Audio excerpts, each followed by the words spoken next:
All right, folks, get ready to spice up those cocktail party conversations. Tonight, we're going on a deep dive into something truly out of this world, the chemistry of the moon. That's right. We're going to uncover the secrets of lunar landscapes, those unexpected elements hiding up there, and even explore some potential fuel sources that sound like they're straight out of sci-fi. So by the end of this, we'll be dropping moon facts left and right, wowing everyone with our cosmic knowledge.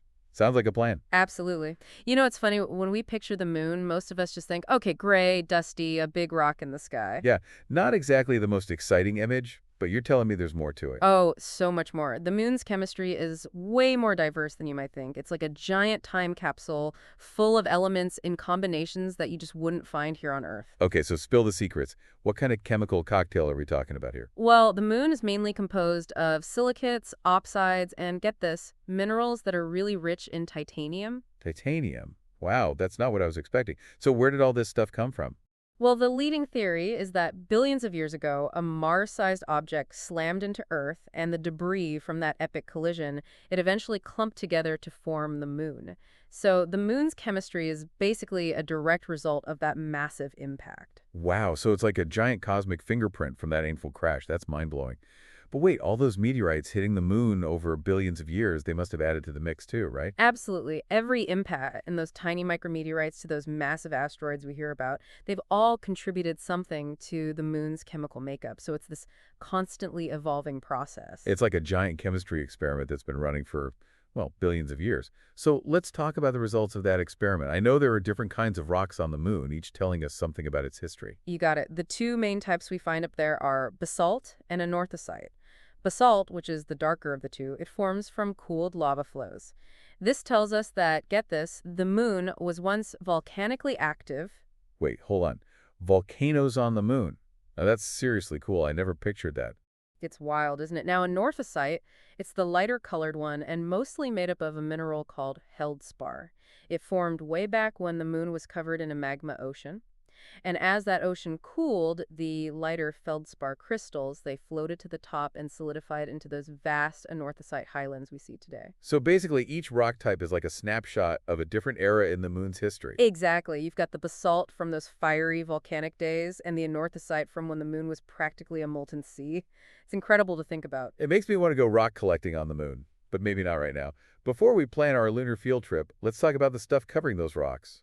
Regolith, right, is more than just dust. You're right. Regolith is this layer of loose, fragmented material that covers the entire lunar surface, and you can thank billions of years of meteorite impacts for creating it. So every time one of those little micrometeorites hits the moon, it's like a mini explosion, pulverizing the surface and turning rocks into finer and finer particles. That's exactly what happens. It's like cosmic sandblasting, but on a massive scale.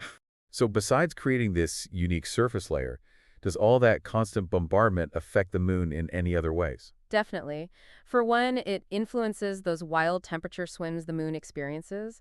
The regolith acts like this thermal blanket, trying to moderate the shifts between the lunar day, which can get scorching hot over 100 degrees Celsius, and the lunar night, which plunges to a bone-chilling negative 173 degrees Celsius. Wow, talk about extreme weather. But, thinking practically, all that regolith, it must pose some challenges if we ever want to, say, build a base on the moon. Absolutely. It's sharp and abrasive, which means it could easily damage equipment. And imagine trying to navigate rovers through this constantly shifting, abrasive terrain.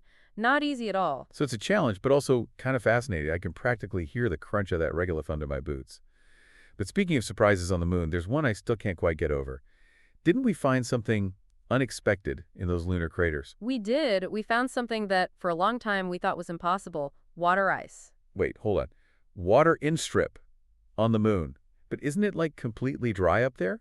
That was the assumption for a long time.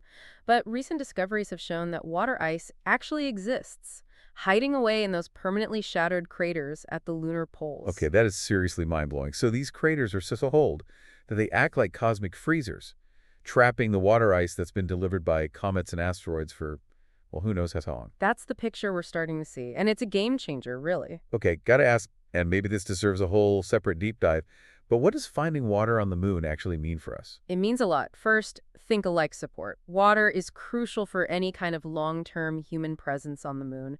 But there's more. We can break water down into hydrogen and oxygen, and that, my friend, is rocket fuel. So are you saying the moon could become like a cosmic gas station, a refueling depot for missions deeper into the ace? It's a possibility that's getting a lot of attention, and it all comes back to the moon's unique chemistry and how these discoveries are reshaping our understanding of what might be possible. Amazing. Now, all this talk about rocket fuel makes me think about another element we hear about when it comes to the moon, helium-3. This isn't your average party balloon stuff, right? Not at all. Helium-3 is something special. It's a potential fuel for nuclear fusion, which, if we can crack it, could be a far cleaner and more powerful energy source than the nuclear fission we use today. It's like comparing a flickering candle to a raging bonfire. Wow, that's quite an image. So is the moon like a giant helium-3 reserve just waiting for us to tap into it? Well, the moon's regolith, thanks to billions of years of solar wind, is relatively rich in helium-3. The challenge, of course, is figuring out how to extract it and actually use it. Right, because turning moon dust into a revolutionary energy source, that's not exactly a walk in the park. Definitely not. It's a complex process, but the potential is there.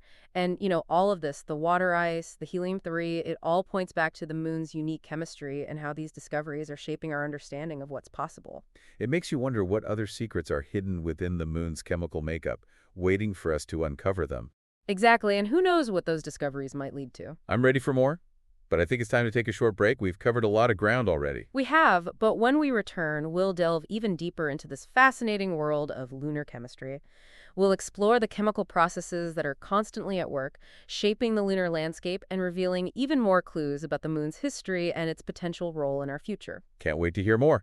So everyone join us next time as we continue our deep dive into the chemistry of the moon. You won't want to miss it. Welcome back, lunar explorers. We've been talking about all these incredible elements found on the moon, but how do they actually interact? It's a really dynamic environment up there. One of the most interesting processes, I think, is what we call space weathering. The lunar surface is under constant bombardment, from those micrometeorites and radiation from the sun. So it's like it's getting blasted at a microscopic level. Is that what gives the moon its, well, that distinctive gray color?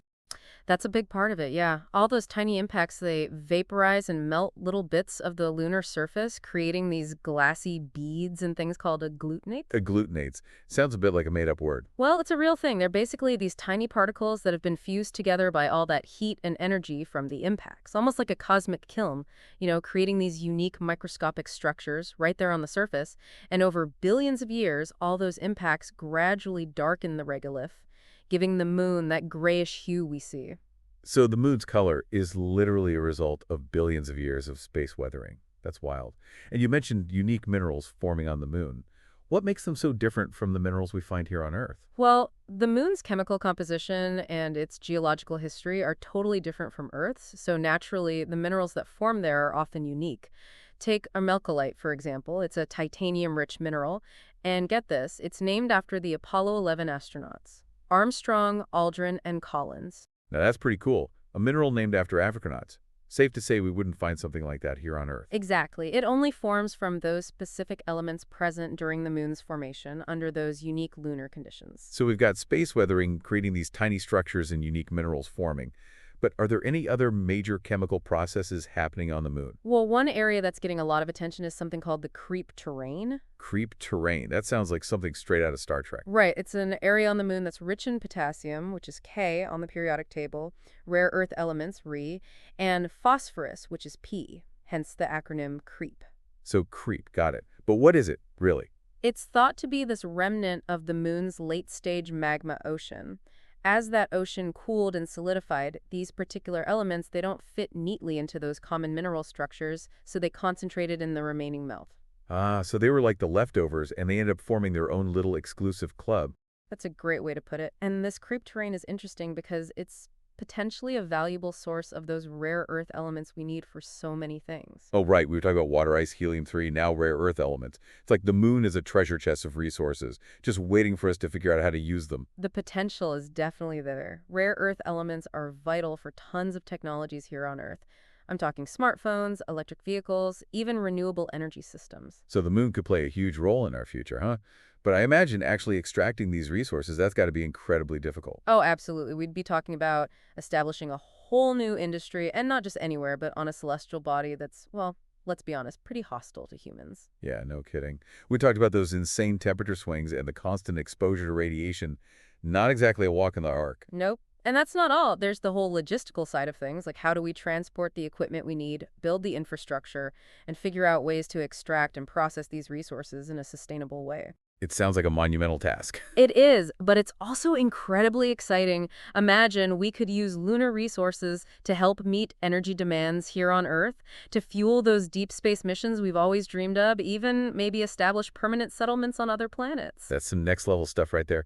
But, as we start venturing further into this whole lunar frontier, shouldn't we also be thinking about the ethical side of things? Absolutely. Things like, how do we ensure that we manage these lunar resources responsibly in a way that benefits all of humanity, not just a select few?